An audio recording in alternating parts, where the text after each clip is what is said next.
ካነ ሰላም በተፈጠረው ጉዳይ ላይ መጅሊስ መግለጫ ሰጥቷል። የደቡብ ወሎ ዞን የደሴ እስልምና ጉዳዮች ምክር ቤት እንግዲህ መግለጫ አውጥቷል።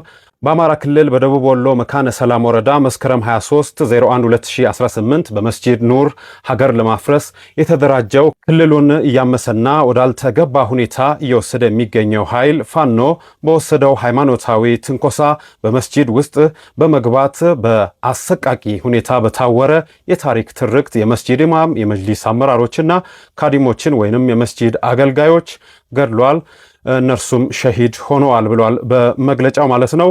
ይህንን ድርጊት በተለያየ ጊዜ በሙስሊሙ ላይ እያደረሰና በተለይ ፋኖ ኃይል በተለያዩ መግለጫዎችም ሙስሊሙን የማጥቃት ዘመቻዎችን እንደዚሁም የአንድ ሃይማኖት የበላይነት የማረጋገጥ ጦርነት በሚመስል መልኩም መግለጫዎችን እየሰጠ ይገኛል ብሏል። በመሆኑም የሙስሊሙ ማህበረሰብ የተነሳበትን የሃይማኖት ጦርነት የጅምላ ግድያም ለማስቆም መጅሊሱ መንግስትና ከኮማንድ ፖስት ጋር ተወያይቶ የሚደርስበትን እስከሚያሳውቅ ድረስ እርስ በርስ በመነጋገር መረጃዎችንም በመቀያየር ራሱን ሊጠብቅ ይገባል ብለዋል። በዛሬው ዕለትም በአሱር ሰላት ላይ ሰላተል ገይብ እንዲሰገድባቸውና ሐዘናቸውንም ዱዓ አድርገው እንዲወጡ ገልጿል። በመጨረሻም እንግዲህ ለክርስትና እምነት መሪዎችም ለዚሁ መልእክት አስተላልፈዋል ማለት ነው።